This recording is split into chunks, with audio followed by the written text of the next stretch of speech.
ಸ್ನೇಹಿತರೆ, ಎಲ್ಲರಿಗೂ ನಮಸ್ಕಾರ. ಮದರ್ಸ್ ಮೀಡಿಯಾ ಮಾತು ಮಂಥನಕ್ಕೆ ನಿಮ್ಮೆಲ್ಲರಿಗೂ ಸ್ವಾಗತ. 2024 ಲೋಕಸಭಾ ಚುನಾವಣೆ ಅನ್ನೋದು ಎಲ್ಲ ಪಕ್ಷಗಳಿಗೂ ಪಾಠ ಕಲಿಸಿದೆ. ಅದರ ಜೊತೆಗೆ BJPಗೆ ದೊಡ್ಡ ಪಾಠವನ್ನೇ ಕಲಿಸಿದೆ. ಯಾಕೆಂದರೆ ಅತಿಯಾದ ಆತ್ಮವಿಶ್ವಾಸ ಹಾಗೂ ಅತಿಯಾದ ಮೋದಿ ಮೇಲೆ ಅವಲಂಬನೆ, ಯಾವ ಕೆಲಸ ಮಾಡ್ದೇನೆ MPಗಳು ಮೋದಿ ಮೇಲೆ ಅವಲಂಬನೆ ಆಗಿರೋದು. ಮೋದಿಯವ್ರು ಕೆಲಸ ಮಾಡಿದ್ದಾರೆ, ಆದರೆ ಅವರು MPಗಳು ಮೋದಿಯವ್ರ ಥರ 50% ಕೆಲಸ ಮಾಡಿದರೂ ಅವರು ಇವತ್ತು ಅತಿ ಹೆಚ್ಚಿನ ಗೆಲುವಿನ ಇದರಲ್ಲಿ ಇರ್ತಾಯಿದ್ರು. ಅದರ ಜೊತೆಗೆ ಇನ್ನೊಂದು ಏನಾಯಿತು ಅಂದರೆ BJPಯ ಬದಲಾದ ಮನಸ್ಥಿತಿ. ಅಂದರೆ ಹಿಂದೂಗಳು ಯಾವಾಗಲೂ BJP ಕಡೆ ಇದ್ದರು, ಆದರೆ ಅವರು ಸಾಫ್ಟ್ ಹಿಂದುತ್ವ, ನಾವು ಎಲ್ಲರನ್ನೂ ತಗೊಂಡು ಹೋಗ್ತೀವಿ ಅನ್ನೋ ಒಂದು ಮನಸ್ಥಿತಿಯಿಂದ ಮೋದಿಯವರು ಮಾಡಿದ್ರು. ಆದರೆ ಆಮೇಲೆ ಅವರ ಮಾತು ಬದಲಾಯಿತು. ಹಿಂದೂಗಳ ಪರವಾಗಿ ಅವರು ಮಾತಾಡೋಕೆ ಹಿಡಿದ್ರು. ಯಾಕೆಂದರೆ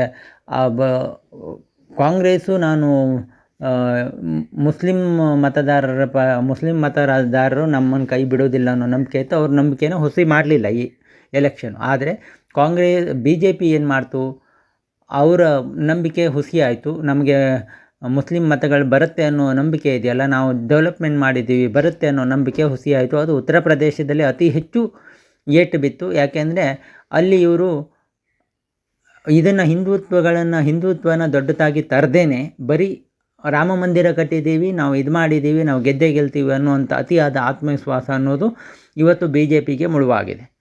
ಮತ್ತು ಏನು ಮಾಡಿದೆ ಒಂದು ತಪ್ಪು BJP ಯಾವಾಗೂ ಮಾಡ್ತಾ ಬಂದಿದೆ ಅಂದರೆ ಬೇರೆ ಭ್ರಷ್ಟ ಪಕ್ಷಗಳನ್ನು ಜೊತೆಗೆ ಸೇರಿಸ್ಕೊಂಡದ್ದು, ಬೇರೆ ಭ್ರಷ್ಟ ಇದ್ರ ಜೊತೆಗೂ ಬೇರೆ ರಾಜ್ಯಗಳಲ್ಲಿ ಅಧಿಕಾರಕ್ಕೆ ಹೋಗಿದ್ದು, ಇವೆಲ್ಲವೂ BJPಗೆ ಮೈನಸ್ ಪಾಯಿಂಟ್ ಆಯಿತು. ಯಾಕೆಂದರೆ ಅಧಿಕಾರಕ್ಕೋಸ್ಕರ ಇವರು ಏನು ಬೇಕಾದ್ರೂ ಮಾಡ್ತಾರೆ ಅನ್ನೋ ಒಂದು ಮನಸ್ಥಿತಿ ಜನರಲ್ಲಿ ಬಂತು. ಅದು ಒಂದನ್ನು ಇವರು ಮಾಡ್ದೇ ನಿರಂತರವಾಗಿ ಏನು ಸಿದ್ಧಾಂತ ಇದೆ ಆ ಸಿದ್ಧಾಂತ ಬಿಟ್ಟು ಹೋಗಿದ್ರಿಂದನೇ BJPಗೆ ಈ ಥರ ಮೋದಿ ಅಷ್ಟು ದೊಡ್ಡ ಜನಪ್ರಿಯತೆ ಇದ್ದ ಮೋದಿಯು ಯಾಕೆ ಇದಾಯಿತು ಅಂದರೆ ಅವರು ತಮ್ಮ ಹಿಂದುತ್ವ ಸಿದ್ಧಾಂತನ ಬಿಟ್ಟಿದ್ದರಿಂದನೇ. ಹಿಂದುತ್ವ ಸಿದ್ಧಾಂತ ಬಿಟ್ಟರು, ಅದ್ರ ಜೊತೆಗೆ ಅವರು ದಲಿತರಿಗೆ ಇದು ಬದಲಾಯಿಸ್ತಾರೆ, ಸಂವಿಧಾನ ಬದಲಾಯಿಸ್ತಾರೆ ಅಂತ ಅಪಪ್ರಚಾರಕ್ಕೆ ಇವರು ಸರಿಯಾಗಿ ಕೌಂಟ್ರ್ ಕೊಟ್ಟಿಲ್ಲ. ಅಂಬೇಡ್ಕರ್ ಅವ್ರಿಗೆ ಏನೇನು ಮಾಡಿದ್ದಾರೆ ಅನ್ನೋ ತಲುಪೋದಲ್ಲಿ ತುಂಬ ಇದಾಯಿತು. ಮತ್ತು ಕಾರ್ಯಕರ್ತರ ನಿರೋತ್ಸಾಹವನ್ನು ಖಾಲಿ ಆಯಿತು. ಇದಕ್ಕೆ ಕಾರಣ ಆಯಿತು. ಯಾಕೆಂದರೆ ಅವರು ಮೋದಿ ಹೇಗೂ ಗೆಲ್ತಾರೆ, ಎಲ್ಲ ಇದು ಬಂದಿದೆ, ಸರ್ವೆ ಬಂದಿದೆ ಅಂಥೇಳಿ ಆರಾಮಾಗಿ ಕೂತರು. ಅಂಥ ಪ್ರಚಾರ, ಅಂಥ ಜನರನ್ನು ತಲುಪಿಸೋ ಕೆಲಸ ಮಾಡಲೇ ಇಲ್ಲ. ಅದು ಈ ಒಂದು ಎಲೆಕ್ಷನಲ್ಲಿ BJPಗೆ ಕಡಿಮೆ ಸೀಟ್ ಬರಲಿಕ್ಕೆ ಕಾರಣ ಮುಖ್ಯ ಇದೇ ಆಗಿದೆ. ಕಾಂಗ್ರೆಸ್ ಯಾಕೆ ಇದಾಯಿತು ಅಂದರೆ ಅವರು ನೆಚ್ಚಿರೋ ಮತಗಳು ಅವ್ರನ್ನ ಕೈ ಬಿಟ್ಟಿಲ್ಲ, ಅವರ ಅಪಪ್ರಚಾರಗಳು ಅವ್ರನ್ನ ಗೆಲ್ಲಿಸಿಬಿಡ್ತು. ಯಾಕೆಂದರೆ ಜನಕ್ಕೆ ಅವರು ಅಪಪ್ರಚಾರ ಮಾಡಿ ಅವರ ಮನಸ್ಸನ್ನು ಗೆಲ್ಲುವಲ್ಲಿ ಯಶಸ್ವಿ ಆದರು. ಆದರೆ ಅದನ್ನು ಹೊಡೆದಾಕೋದ್ರಲ್ಲಿ BJP ಹಾಗೂ NDA ಮೈತ್ರಿಕೂಟ ಸ್ವಲ್ಪ ಫೈಲೂರ್ ಆಯಿತು ಅನ್ನೋದು ಇಲ್ಲಿ ಖಂಡಿತ ಆಗುತ್ತೆ. ಯಾಕೆ ಇದಕ್ಕೆ ಉದಾಹರಣೆ ಅಂದರೆ ಅಯೋಧ್ಯೆಯಲ್ಲೇ BJP ಅಭ್ಯರ್ಥಿ ಸೋತಿದ್ದಾರೆ ಅಂದರೆ ಯೋಚನೆ ಮಾಡಬೇಕಾಗಿದ್ದೆ ಜನ. ಯಾಕೆಂದರೆ ಒಂದು ವರ್ಗ ಏನು ಮುಸ್ಲಿಂ ಮತಗಳು ಯಾವಾಗಲೂ ಕಾಂಗ್ರೆಸ್ಸಿಗೆ, ಅವ್ರು ಯಾವತ್ತೂ BJP ಬರುವುದಿಲ್ಲ. ನಾವು ಅವ್ರನ್ನ ಎಷ್ಟೇ ಫೇವರ್ ಮಾಡಲಿ, ಅವ್ರಿಗೆ ಎಷ್ಟೇ ಇದು ಮಾಡಲಿ, ಅವರು BJP ಕಡೆ ಟರ್ನ್ ಆಗೋದಿಲ್ಲ ಅನ್ನೋದು ಒಂದು ಸತ್ಯ ವಿಷಯ. ಈ ಎಲೆಕ್ಷನಲ್ಲಿ ಮೋದಿಗೂ ಅರಿವೇ ಆಗಿದೆ ಅನಿಸುತ್ತೆ. ಯಾಕೆಂದರೆ ನಮ್ಮ ಹಿಂದುತ್ವವಾದ ಏನು ಅಟಲ್ ಬಿಹಾರಿ ವಾಜಪೇಯಿ ಅವರು ಇವರು ಪ್ರತಿಪಾದಿಸ್ಕೊಂಡು ಬಂದಿದ್ದಾರೆ, ಇದನ್ನು ದಾರಿ ಬಿಟ್ಟರೆ ಅದು ಯಾವಾಗಲೂ ನಮಗೆ ಹೊಡೆತ ಕೊಡುತ್ತೆ ಅನ್ನೋದನ್ನು ಈ ಎಲೆಕ್ಷನ್ನು ಮೋದಿಯವರಿಗೂ ಹಾಗೂ BJPಗೆ ಪಾಠ ಕಲಿಸಿದೆ. ಇದನ್ನು ಇನ್ನಾದರೂ ಪಾಠ ಅಂತ ಕಲಿತ್ಕೊಂಡು ಮುಂದೆ ಎಚ್ಚೆತ್ತುಕೊಂಡ್ರೆ BJPಗೆ ಭದ್ರ ಬುನಾದಿದೆ. ತನ್ನ ಸಿದ್ಧಾಂತಗಳನ್ನು ಬಿಟ್ಟವರು ಯಾವತ್ತೂ ಅಷ್ಟೇ ಜನರ ಮನಸ್ಸಲ್ಲಿ ಖಳನಾಯಕರಾಗ್ತಾರೆ. ಆ ಸಿದ್ಧಾಂತ ಬಿಟ್ಟಿರೋದ್ರಿಂದಲೇ BJPಗೆ ಅಷ್ಟು ಕಡಿಮೆ ಸೀಟ್ ಬರೋಕ್ಕೆ ಸಾಧ್ಯ ಆಯಿತು. ಯಾಕೆಂದರೆ ಹಿಂದುತ್ವದ ಪ್ರಬಲ ವ್ಯಕ್ತಿಗಳಿಗೆ ಟಿಕೆಟ್ ಕೊಡದೇ ಇರೋದು, ಹಿಂದುತ್ವ ಬಗ್ಗೆ ಮಾತಾಡಿದವ್ರನ್ನ ದೂರ ಸರಿಸಿರೋದು, ಇವೆಲ್ಲವೂ ಉತ್ತರ ಪ್ರದೇಶದಲ್ಲಿ ಅವರಿಗೆ ಎಫೆಕ್ಟ್ ಆಯಿತು. ಮಹಾರಾಷ್ಟ್ರದಲ್ಲೂ ಎಫೆಕ್ಟ್ ಆಯಿತು.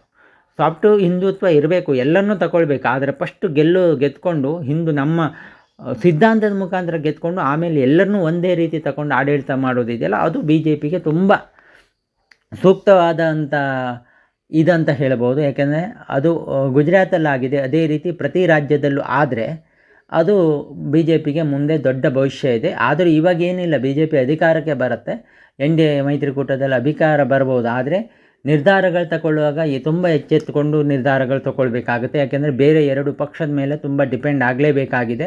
ಯಾಕೆಂದರೆ 32 ಸೀಟ್ ಇವರಿಗೆ ಕಮ್ಮಿ ಬಂದಿರೋದ್ರಿಂದ ಅವರು ಬೇಕೇ ಬೇಕಾಗುತ್ತೆ. ಇವೆಲ್ಲವೂ ಇದಾಗುತ್ತೆ. ಇನ್ನು ಕೆಲವು ಸರ್ಕಸ್ಗಳು ಅದು ಇದು ಏನೇನೋ ಆಗ್ಬೋದು ಮಿಡ್ಲಲ್ಲಿ, ಅವೆಲ್ಲದಕ್ಕೂ BJP ಎದುರಿಸಲೇಬೇಕು. ಯಾಕೆಂದರೆ ಎಲ್ಲ ಟೈಮಲ್ಲೂ ಬಿ ಜೆ ಪಿಯಿಂದನೇ ಪ್ರಧಾನಿ ಆದರೂ ಒಂದು ಸತಿ ಮೈತ್ರಿ ಇದರಲ್ಲೂ ಪ್ರಧಾನಿಯಾಗಿ ಹೇಗೆ ಅವ್ರು ತನ್ನ ಪ್ರಭಾವನ ಬೀರ್ತಾರೆ ಅನ್ನೋದನ್ನು ಇವಾಗ ನಾವು ನೋಡುವಂಥ ಅವಕಾಶ ಸಿಕ್ಕಿದೆ. ಖಂಡಿತ ಅವರು ಮತ್ತೆ 5 ವರ್ಷ ಅಥವಾ ಎಷ್ಟು ಅವ್ರ ಸರ್ಕಾರ ಇರುತ್ತೆ 5 ವರ್ಷದ ತನಕ ಅವರು ಆರಾಮಾಗಿ ಮಾಡ್ಬೋದು. ಯಾಕೆಂದರೆ ಅವರಿಗೆ ಆ ಥರ ವರ್ಚಸ್ಸಿದೆ ಮೋದಿಯವರಿಗೆ. ಆ ವರ್ಚಸ್ಸು ಅವರ ಮಿತ್ರ ಪಕ್ಷಗಳು ಇದು ಮಾಡಿಕೊಂಡು ಅವ್ರ ಜೊತೆ ಸಹಕರಿಸ್ತವೆ. ಯಾಕೆಂದರೆ ಇವತ್ತು TDP ಚಂದ್ರಬಾಬು ನಾಯ್ಡು ಅವರು ಗೆಲ್ಲಬೇಕಾದ್ರೂ ಮೋದಿ ಅವರು ವರ್ಚಸ್ಸು ಕಾರಣ ಆಯಿತು. ನಿತೀಶ್ ಅವರಿಗೂ ಅವ್ರ ಸರ್ಕಾರ ಬರಲಿಕ್ಕೆ ಅಲ್ಲಿಯೂ ಮೋದಿ ವರ್ಚಸ್ಸು ಕಾರಣ ಆಗಿದೆ. ಅದು ಅವರು ಮರೆಯೋದಿಲ್ಲ ಅಂದ್ಕೊಂಡಿದ್ದೀವಿ. ಆದರೆ ಕೊನೆ ಕ್ಷಣದ ರಾಜಕೀಯದಲ್ಲಿ ಏನು ಬೇಕಾದರೂ ಆಗ್ಬೋದು. ಇದು BJP ಕಲಿಬೇಕಾದ ಪಾಠ. ಮತ್ತು ಕಾರ್ಯಕರ್ತರು ಅಷ್ಟೇ, ನಾವು ಯಾವುದೋ ಒಂದು ಭ್ರಮೆಯಲ್ಲೇ ಬದುಕಬಾರ್ದು. ಯಾಕೆಂದರೆ ಒಳಗಡೆ ಒಂದು ವರ್ಗ ನಿರಂತರವಾಗಿ ಹಿಂದುತ್ವನ ಮತ್ತು ಇದನ್ನು ಮಾಡಲಿಕ್ಕೆ ನಾಶ ಮಾಡಲಿಕ್ಕೆ ಪ್ರಯತ್ನ ಮಾಡ್ತಾನೇ ಇದೆ, ಒಗ್ಗಟ್ಟುಗಳನ್ನು ನಾಶ ಮಾಡೋಕ್ಕೆ. ಆ ಒಗ್ಗಟ್ಟನ್ನು ನಾವು ದಲಿತರನ್ನ, ಬೇರೆಯವರು ನಮ್ಮ ಹಿಂದೂಗಳನ್ನು ಮನಸ್ಥಿತಿಯಲ್ಲೇ ಇರಬೇಕು ಹೊರತು ನಾವು ಬಲಾಢ್ಯವರು ಮೇಲ್ಪಂಕ್ತಿಯ ಜಾತಿಯವರು ದಲಿತರನ್ನು ತುಳಿತಾ ಬಂದರೆ ಈ ಪರಿಸ್ಥಿತಿ ಬರುತ್ತೆ. ದಲಿತರು ಇದಾದರೆ BJP ಖಂಡಿತ ಏಟು ಬೀಳುತ್ತೆ ಅಂತ ಹೇಳ್ತಾ ನಾನು ಮಾತು ಮುಗಿಸ್ತೀನಿ. ಮತ್ತೆ ಮುಂದಿನ ಭಾಗದಲ್ಲಿ ಭೇಟಿಯಾಗೋಣ. ನಮಸ್ಕಾರ.